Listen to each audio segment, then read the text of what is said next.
আসসালামু আলাইকুম everyone, welcome to my channel. নতুন রেসিপির ভিডিওতে সকলকে শুভেচ্ছা জানাচ্ছি। নিয়ে এসেছি সজনে ডাঁটার একটি মজাদার রেসিপি, সজনে ডাঁটার চচ্চড়ি। গরম ভাতের সাথে এই চচ্চড়িটি মেখে খেতে অনেক বেশি মজাদার হয়। আর এই সজনে ডাঁটাটা অনেক বেশি পুষ্টিগুণ সমৃদ্ধ। এটি হলো সজনে ডাঁটা। এখানে 1 কেজি পরিমাণে সজনে ডাঁটা রয়েছে, তবে আজ আমি যে চচ্চড়িটি করছি সেখানে 500 গ্রাম পরিমাণে ইউজ করব। এর থেকে অর্ধেক পরিমাণে সজনে ডাঁটা দিয়ে চচ্চড়িটি করছি। তবে রান্নার পর একটা আফসোস রয়ে গেল যে কেন সবগুলো একসাথে রান্না করে ফেললাম না, একবারেই শেষ হয়ে গিয়েছে। সজনে ডাঁটাগুলো আমি এখন কেটে নিচ্ছি। প্রথমে লম্বা লম্বা সজনে ডাঁটাগুলোকে আমি ছোট করে কেটে নিচ্ছি। এখন এর উপরের চামড়াটাকে তুলে নিচ্ছি। দেখুন এই চামড়াটা কত সহজে তোলা যাচ্ছে। নর্মালি আমরা ডাঁটা যেভাবে পরিষ্কার করি এই সজনে ডাঁটাগুলো একই রকমভাবে পরিষ্কার করছি। দেখুন কত সহজে উপর থেকে চামড়াটা উঠে আসছে। আর এই সজনে ডাঁটাগুলো খুব বেশি বড় বড় করে কাটবো না, মাঝারি আকারে কেটে নিচ্ছি। এতে করে দেখতে সুন্দর দেখায় আর খেতেও সুবিধা হয়। সেজন্য আপনারাও এরকম সাইজের কেটে নেবেন। দেখুন কত সহজে উপরের এই গাঢ় সবুজ চামড়াটাকে তুলে নিয়েছি। আমি এখানে বটির সাহায্যে খুবই সহজে পরিষ্কার করে নিতে পারছি। বটির পরিবর্তে ছুরি দিয়েও ছোট ছোট করে টুকরা করে এভাবে পরিষ্কার করে নিতে পারেন। দেখুন উপরের আঁশ অংশটা কত সহজে উঠে আসছে। একই রকমভাবে আমি সবগুলোই পরিষ্কার করে নিয়েছি। উপরের খোসাটা সহজেই উঠে আসছে, সেজন্য সহজেই পরিষ্কার করতে পেরেছি। এখন এগুলোকে ভালোভাবে ধুয়ে একপাশে রেখে দিচ্ছি। আর এদিকে নিয়েছি পেঁয়াজ। এখানে আমি বড় সাইজের 4টা পেঁয়াজ কুচি করে নিয়েছি। এই পেঁয়াজটা আমি 2-3 স্টেপে ইউজ করব, সেজন্য পরিমাণে বেশি নিয়েছি। সাথে নিয়েছি টমেটো কুচি। এখানে বড় সাইজের একটা টমেটো কুচি করে নিলেই হবে, তবে আজ আমি এখানে কয়েকটা চেরি টমেটো ইউজ করেছি। সাথে নিয়েছি 7-8টির মতো কাঁচামরিচ। কাঁচামরিচগুলোকে মাঝখান থেকে কেটে নিয়েছি। আর এখানে 2টি বড় সাইজের রসুন কুচি করে নিয়েছি।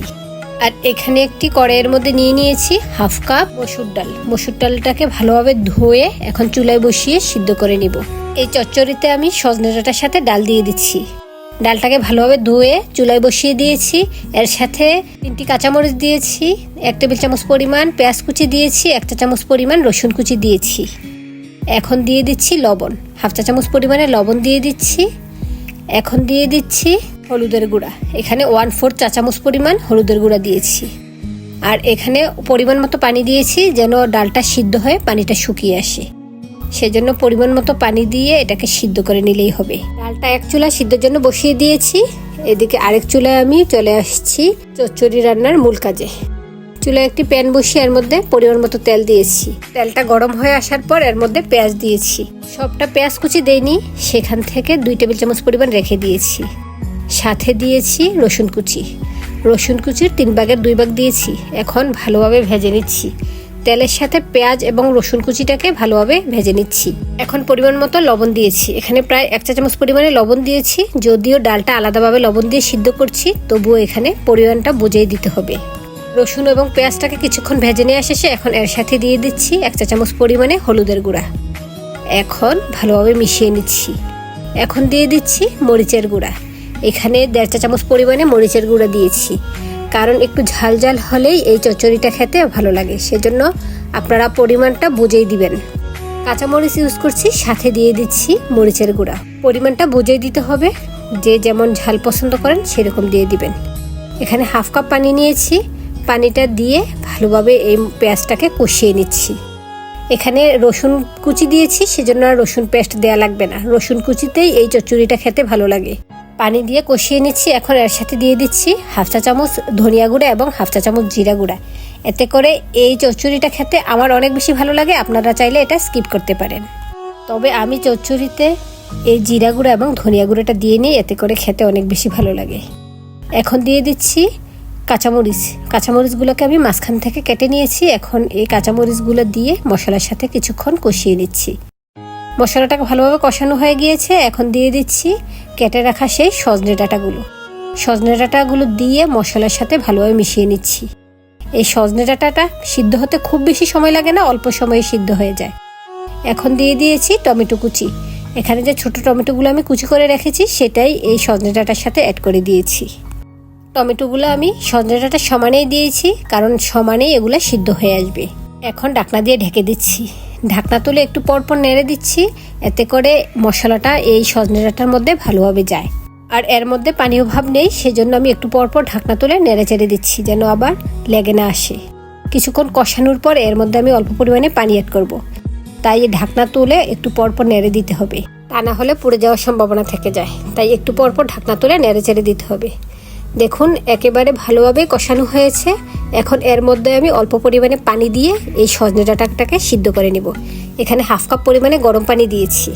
অবশ্যই গরম পানি দিবেন, এতে করে এই সজনে ডাঁটাটা সহজেই সিদ্ধ হয়ে আসবে।